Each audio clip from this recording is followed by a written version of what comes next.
the transfer window, you know, it's been a bit of a slow one to start. Club World Cup, I think teams are a bit tentative to sell while the Club World Cup is happening. But I think now we're starting to see some big moves being made by certain clubs. Certain clubs kind of just sitting there doing nothing, but we'll get to them. But I think to start off, we'll start on Chelsea because we just spoke about them. And you saw one of our signings in the Club World Cup make a big impact. João Pedro, we brought in for around 60 million, and he immediate impact. I was going to say most of these are going to say trying to predict how they're going to do, but you can already see he's probably going to be our starting striker going into next year, which is crazy because Nicholas Jackson within a month has gone from first to third string striker, which is just crazy. And can we talk about Liam Delap? Liam Delap, that was a big signing, and was that worth it at this point? I mean, I know it's too early to really say, but based off of that game, I was almost like, what's the point of having this dude here? Here's the thing with Delap, which is I think is different from Jackson. I think, well, Jackson was also like a pretty cheap signing the year before, but I think Jackson, there are still teams out there right now that I think will take a chance on Jackson. Because there are raw things to Jackson's game that I think are still good. And to be fair, all three of these strikers are very different in their play styles. I think that's the other thing when I talk about Enzo Maresca being very tactically flexible. I think for lining up against specific teams, he might be like, okay, this week I want Delap's physicality, he's running and behind, that kind of gameplay. Or this week I might want Pedro's technicality and his playing off a Palmer, that kind of thing. I think there's room for both Pedro and Delap in our squad. I think Jackson's the one who he already, not in terms of the Club World Cup, he already got sent off, whatever. But I think starting next season, he's also suspended because he got a red card in the last game of the season. So, or I think it was second to last game of the season, something like that. So I think he really put himself in the worst position now to start. I think we have room for Delap and Pedro, but Jackson I'm worried about in that sense. But I wouldn't mind selling him. There's a club that always wants to take our players, Arsenal. So you can have Jackson too. You can have Jackson too. But another player we signed during the Club World Cup, Gittins from Dortmund for around 65 million. He's a left winger, pure dribbler, like some of the best dribble stats in Europe. Likes to hug the touchline, beat defenders. I wish we could have seen him during the Club World Cup come play for us, but I think now we have so much depth up front. Now we have Gittins on the left. Pedro can play. Pedro Neto can play on the left. Even João Pedro can play on the left. To be honest, we have the next signing, Esteval, the young Brazilian kid, for about 35 million, who we played against in the Club World Cup for Palmeiras. He's coming in on the right. We still have Nkunku who can play on either side, although I hope we sell him. Palmer can play central or out to the right. And there's another guy we're taking a look at because Arsenal, like I just said, they're always sniffing around our players. The Chelsea ownership group has 4 clubs in it. Chelsea, Strasbourg out in France. That's like our B team. We loan players out to them, and then we see like Andre Santos went out there. He played well. Now we brought him back. He's part of the team. Brighton, that's our feeder club. We buy from Brighton. We got Caicedo, Cucurella, Robert Sanchez. They scammed us with that one. A few other players we keep buying from Brighton. Colwell went on loan at Brighton. And then we have our club we sell to when we're done with the players and we realize they're washed. And that's Arsenal. Arsenal come in, they'll take David Luiz, they'll take Jorginho, they'll take Havertz, they'll take who else? Sterling we sent on loan to Arsenal. Because any player we're like, we're kind of done with this guy. Arsenal, Petr Cech, toward the end of his career, went to go play for Arsenal. So we have 4 clubs in our ownership group, bro. And Arsenal, they're our ship them off club. And right now they're looking at Noni Madueke for kind of I think they're looking to spend like around 60 mil for him, which is crazy, 50-60 mil. And which is crazy because everyone this season is talking about Arsenal needs to get Rodrigo. And if they go and buy Madueke, I know people think they're going to buy Rodrigo too. But if we get 50-60 mil for Madueke, we're flipping that and we're going to get Rodrigo. There are a lot of rumors out there. Chelsea are very interested in Rodrigo if we make the Madueke sell. I'm very interested in Rodrigo. We have a lot of wingers, but I think if Rodrigo comes in, he's an immediate starter. And we go from maybe a top 4 race to maybe a sneaky title race. I wouldn't say we're favored. Rodrigo has that impact, though. That's the Yeah. thing. Like, he can do that.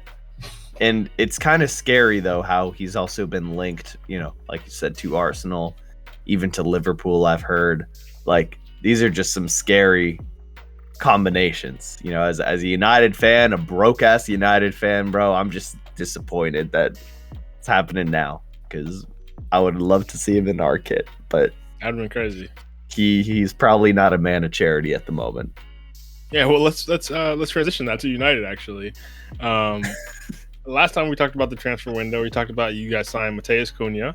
Good signing, fits the system well. And I think even back then, that might be like a month ago at this point, we said United are looking at Brian Mbeumo to bring in. And a month later, where is he? Where is he? All right, let me explain. Our ownership is certainly haggling. A lot of that due to the shambolic management of Ed Woodward in the past, where that dude would throw money at anything to get any deal done. I mean, you look at previous signings like a Sancho, Anthony, it's like there was just poor decision making all the time. And so I think ever since Ineos has come in with this stake in ownership, they've been trying to cut costs across the board, which has been horrible for some of the staff at Man United. As we've seen like mass firings or like not being invited to like a final, like their Europa League final.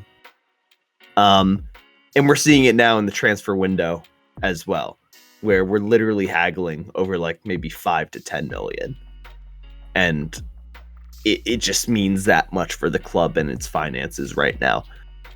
So there's that portion of it. And then also the portion of we can't sell nobody either. Clubs love to talk about our players, but they will always refuse to put the money where their mouth is. Like freedom fighter Sancho, man. Dortmund, they could never do it. They're always talking about that dude, but every time they got to put some money down, they won't do it. Same thing now going for, I believe it was Napoli's president talking about Garnacho being like, oh, he needs to get out of Man United's environment. He's a fantastic player. He'd be blah, blah, blah, blah, blah. Put the money down. Put the money down. Stop talking, put the money down. Then you can talk. It is ridiculous. Rashford, he's preying on that Barca move. Good luck, buddy. That's all I can say. I don't know why Barca picked you right now, but hey, there may be something there. So we're really just in a stalemate of needing money, and I mean, all we can do is haggle. And the fact we're doing it over Mbeumo too, it's like, it's crazy because I'm thinking just optics wise, like down like the next year or two for transfers, like we're gonna have this persona now of what we're gonna haggle over any player, and like what big player is really gonna want to come to a club where they gotta talk about like their salaries or take cuts there. Like they have to really care about the club, which that should be, the number one thing. But it does hurt us too when you also got an Arsenal or a Chelsea that you can say, oh, I care about the club and they're going to pay me double or they're going to give me a crazy salary. So United is just in a terrible transfer position. I've seen rumors also of potentially a Jamie Vardy or Calvert-Lewin. It's like, bro, what are we doing? Jamie Vardy, like, I love that player, for what he's done, what he represents, but a waste of money. What are we doing? So, yeah, it's safe to say Man United's transfer window is not going spectacularly. I just know Ruben Amorim is fuming, and is probably really going to need to pray the first half of this season and hope they could get some money in or do well enough in the league to where maybe some winter transfers can come through. Yeah, I think that's the biggest. Yeah, when I heard that Calvert-Lewin link, bro, I was dying, bro. Like you guys went from all these top strikers everyone's looking for, like Seshko, Gyokeres, Osimhen, all these top strikers. And Osimhen's choosing like Galatasaray instead, bro. Embarrassing, bro. That's embarrassing. Embarrassing, man. You guys are getting stuck with Calvert-Lewin, who can't even put together 5 games because he gets injured so often. Like that dude, his career is falling off crazy. But yeah, I'll be very interested to see who Man United are actually able to buy. I'll be very surprised if the Bremo deal doesn't end up happening, but still, the fact that I think it's gonna happen. It's gonna happen. Yeah. It's just Emery wanted him before preseason started. This is the main thing. Yeah. And now preseason started I think last week or something like that. So it's a bit rough there. That's the main thing, like you mentioned. These wages. You just can't sell these players. These other leagues can't afford these Premier League wages that you have these guys on unless you're the best team in that league. Like Bayern, and they don't want to take a pay cut, which is crazy too. Which it's easy to say sitting in our chairs, but it's like, bro, you're not going to take $100K a week. You're getting paid $200K a week. Like at that point, how crazy of a difference is it for your lifestyle? I think that comes back to the relationship with the club. I think so many of these players now have sour relationships with United that they're willing to run down the contract and leave on a free and just get the wages until then, rather than taking a cut to go somewhere else now. Which is crazy. Like you'd think someone of Garnacho's age or something would like want to go and play every week somewhere else, but I think these players like screw it, bro. Like y'all trying to get rid of us. That's I gotta sell my jersey, bro. I'm tight. You have a Garnacho jersey? I meant to I was choosing between Ahmad and Garnacho, and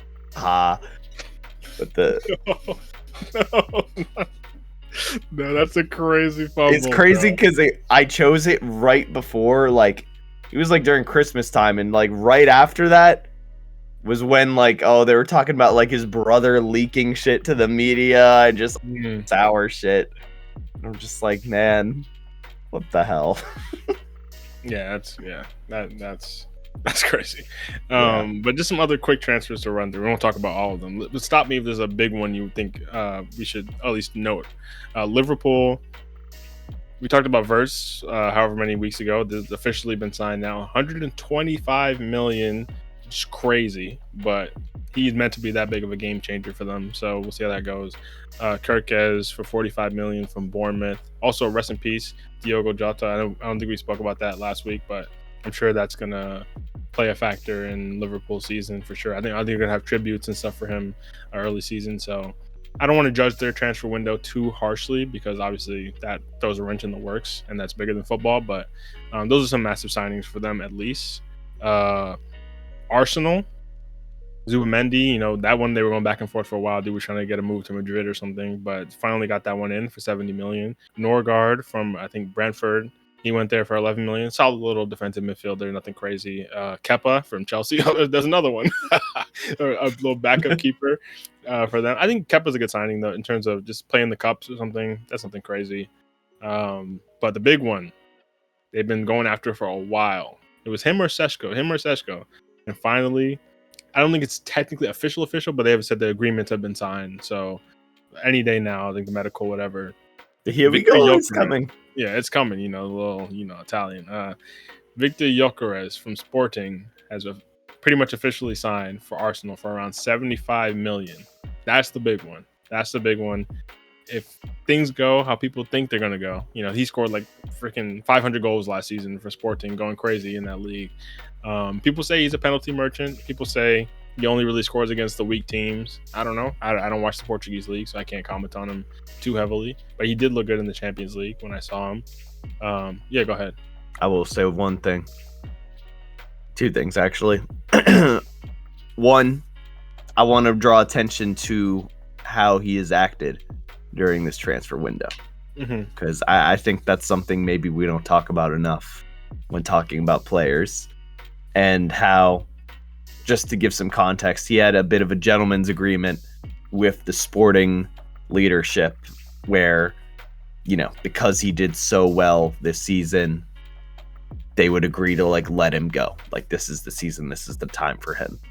And they had established, I think, around 60 million was the asking price for that. But then with all the hype and talks of Arsenal, that number went up to 70, 75 million. And he was just like, oh, I'm going to sit out. I'm not going to practice. I'm not going to play for y'all. I'm not going to do anything. And me personally, seeing that from a player, I can understand being upset when an agreement like that is maybe broken. But it's also like when you're signed to a club and a team, like it's individual actions like that, which I think matter and also showcase a bit about you. And it makes me wonder, like, how much of a fit is he going to be for Arsenal, just personality wise? And if that there can be a concern there, because maybe it's just because I've recently gone through seeing this stuff with Garnacho, where now I'm like hyper attentive to it. So seeing that kind of way of acting with Gyokeres, again, someone who's in the Portuguese league, supposedly scored a bunch of pens. And now it's like with this Arsenal team, I don't know if he's going to live up to it, live up to that hype. I'm glad United didn't chase him, honestly, at the end of the day, especially for that price. And especially seeing how he's acted. It's like, I don't want that in my club. If you're an Arsenal fan, like, good for you. But I'd be a little concerned if I was one. Interesting. Yeah, I think that's a good point. I do think you could go either way. I know people will go the player empowerment route, and that, for him as well. The only thing for me is I can see, like, if I were a player and, like, say training started, I would maybe, the thing in the back of my mind would be injury. Like, I think that could throw a wrench in the entire works. If you start training with the team, say something happens, and like Arsenal, like, screw that, bro. Like, I'm gonna go buy go. Then maybe that's the whole situation. But I do see where you're coming from in terms of just character. I think there's I don't know. Arteta seems to actually. I think with Gyokeres, this is actually more of a, like, Arsenal sporting director really wants Gyokeres. I think Arteta wanted Seshko really badly. So even then, I wonder what the situation is there. But they seem like they're so confident that this is the signing to take them to that next level. And it should be. It really should be. Like, their front line needs that guy. Obviously, they have Saka, but he's doing everything. Like, they need someone to come in, just put balls in the back of the net. And he doesn't have to be the best player on the team. So Saka is going to do a lot of that creative work and get him the ball. Like, him receiving crosses from Saka could be really scary, honestly. But in transition too, he's a monster. And if they get like a Rodrigo on the left, that front three is stupid. Like, stupid. Hopefully they do not get Rodrigo. Hopefully they just get Madueke and rotate him and Martinelli on the left. That would be a little bit better for us. Do you have any thoughts on the whole thing Lexi just brought up, Eric, about him sitting out of training really quickly before we move on to the next one? Honestly, I haven't been super tapped into what's going on. So I don't really have too much to say on it, but like I have just seen a few like the little headlines and like, I don't know, I feel like it's caused a little bit of a stir, but as far as like my personal opinions, just because I haven't really been tapped in, can't really give my personal opinion on it. No, fair. But yeah, Arsenal in general, really at this point, I think this next year it's win or bust for this project. Oh yeah. If they don't win anything major next year, Arteta, you're cooked, buddy. Like, there's no more. They keep saying like phase 4, phase 5, like there's no more phases. Bro needs to shave his head to really lock in. You gotta lock in, bro. You gotta lock in. Maresca showed you the way, bro. You gotta lock in. It's over if you guys don't win something this year. Because Saliba will go to Madrid. I'm telling you right now, that dude's gonna go to Madrid if you don't. You got Tottenham winning trophies. It's crazy. And they are looking at, like you said, Rodrigo Madueke, also Eze from Crystal Palace. Apparently, they really want Eze. That would be an interesting addition as well if they grab him. But I think that the links have gone a bit quiet. Some other quick ones. Spurs, they're making some signings. Tell, who's on loan for them from Bayern, they officially signed him permanently, 35 mil. I think that's a good signing. He's young, like a Son replacement / up top. He can play left wing or striker. I think that's a solid signing. Kudus from West Ham for 65 mil. He's an interesting player. Last season he wasn't too good, but the year before that he was crazy. I think he has a lot of talent. I'm not sure exactly the fit because they have Kulusevski playing in those areas. I don't know. we'll see. I don't know if he starts week in, week out. Hopefully he does. I like him a lot, but that's an interesting signing too. And they're looking at Visa from Brentford, who played with Thomas Frank, their new manager, and he scored like 19 goals last year. That's a good signing to get that. Morgan Gibbs White from Forest, they're looking at as well. That would be an interesting signing. It's like, if Spurs get all these guys in, like I don't know if they finished 17th, but I think we could be looking at a team storming back up to like a top 8 finish at least next year. So that would be very interesting to see. Any thoughts on any of those guys?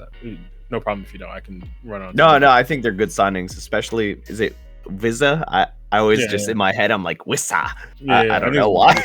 But I hear both. He's a great signing, I think. And then I just got a comment. I think it was Kudus who I saw him, like, they're doing the medical or something, like with the thing over his heart, and they were like, he was like, oh, it's all Spurs there. And I was just like, that's corny, that's a crazy thing to say. But no, overall though, I think Spurs, I mean, look, they were in a pretty bad position like us last season, and they are having a much better window. So I can only praise. For sure. And they might lose like Romero or something. I know he's been gagging to go to like Atleti or something like that. Let him go. Yeah, let him go. Bring someone else in. And if they stay fit, I don't know. That'll be interesting. That'll be interesting for sure. Some quick takes, not Premier League. I just wanted to touch on really quickly. Nico Williams baited the hell out of Barcelona. I don't know if you guys have seen this story, but basically, Nico to Barca, they've been talking about this since the Euros, where you get Yamal on one wing, Nico on the other. This is like Spain's new core.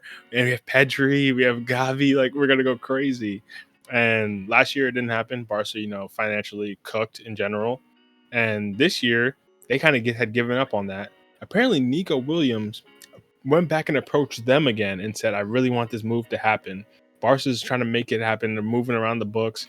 And they're like, okay, we can make this work. But apparently, there's a little something about you might not be able to be registered for like Champions League or something to start the season. It's like how Olmo was last year, where he didn't get registered for a bit into the season. And apparently, Nico Williams was using Barca as a bargaining chip to Athletic Bilbao to increase his wages. Now he's on like one of the craziest contracts. I don't know the exact number, but some crazy 10 years. 10-year contract. And to be fair, his boyhood club, I think, came out of their academy. I can respect wanting to stay with your club. And now he's gassing it like, oh, my heart has always been in Bilbao. I was never gonna leave Athletic Bilbao. Like, this is my boyhood club, my academy. You're not that loyal, bro. You're not that loyal. If the Barca thing would have worked, it would have worked, bro. You're not loyal for leveraging your club against another club. Like that's no gas it. But yeah, mind you, Barca found out because of social media. They didn't even like hear from his team or anything. Crazy. Because this dude and Lamine are apparently best friends. But yeah, we'll see about that, bro. But yeah, that was a whole crazy saga. So Barca will not be getting him. So maybe Rashford, that opens the door. You never know. We'll see about that. Yeah, but let me say this: Rashford is no Nico Williams, bro. At all, bro. At all. And Barca would be doing him a favor with that signing. Heavily. That would be funny. I like Rashford too, but it's like I'm just being real here. There's levels. There are levels. And quick one too. We talked about KDB going to Napoli on a free a few weeks ago. Now Modric is going to AC Milan on a free this summer. Serie A is gonna be fun, bro. It's gonna be fun. I cannot wait to watch Serie A this season. That's a fun signing. That's a really fun signing. I know you use like out of the Italian teams, you like AC Milan, so that must be cool. And they've definitely been lacking a bit in some areas. I'm very inconsistent. And I think Modric will bring part of what they need in the midfield, as well as maybe just a good, a guiding light. Because let's be real, he is one of the GOATs in the midfield. Easily. For sure. And we'll talk about that in a future week because he was not in our World Cup last week, but he was not. He's there. He's up there. And that's a good way to see him and like KDB extend their careers, play in a bit of a slower league, and hopefully we can still watch them for a few more years to come.